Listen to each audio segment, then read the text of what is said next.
Hi, my name is Rob Geeck, and I have been immersed in photography and filmmaking for over a decade now, since I first began making content for a sports group called Urban Momentum just out of high school. And since then, my passion for the field has only grown. My journey behind the lens has been amazing, but I aspire for more. I want to become an art director, steering the creative wheel for groundbreaking projects for visionaries like Red Bull Media. In Return to Your Origins, Greene says, in order to master a field, you must love the subject and feel a profound connection to it. This struck a chord with me because my love of photography, which I thought developed later in life, actually has roots in my childhood, with my parents encouraging me to capture the world around me. Occupying the perfect niche spoke to me because Greene suggests that you look for subjects once you have mastered the field that you are in.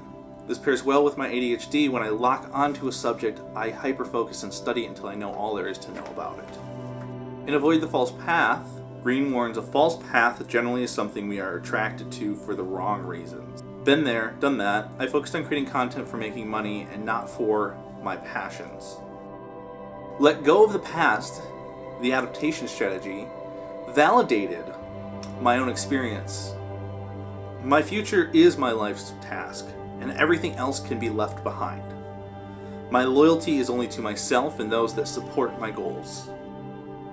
Lastly, in Find Your Way Back, Greene says the way back requires a sacrifice. You cannot have everything in the present.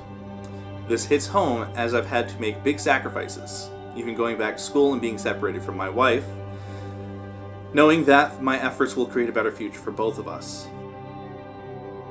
The pivotal moment in my life that relates to Greene's first strategy, back in 2012, shortly after high school, I was doing all sorts of things for Urban Momentum. Photography, videos, graphic design, you name it. One day, I was out longboarding with a friend making a film for the club. It was during this ride that I had an epiphany. Right there, I decided to become a photographer, focusing on lifestyle and documentary work. I even came up with a name for my future company, Citywave Studios, which later evolved into Citywave Media. Now, you might think that this was the start of my life's task, but in reality, it was an acceptance of a passion that had always been a part of me. Greene emphasizes, in order to master a field, you must love the subject and feel a profound connection to it. This turning point wasn't the beginning, it was a return to my origins. A return to the natural inclination for capturing moments that had been ingrained in me since childhood. It felt like the universe saying, you're on the right path, now go master it.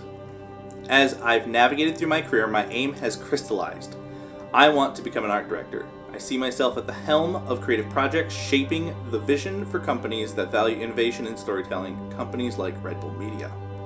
Now, my dreams don't just materialize, they're built step by step, so to jumpstart this mastery journey, I have 2 SMART goals for the next 3 weeks. Goal 1. I will reach out to at least 3 experienced art directors in my network for an informational interview, aiming to complete all interviews by the end of the 3rd week.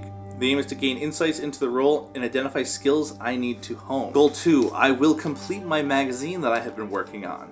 I have all of the articles written and I just need to finish the design layout and get it published.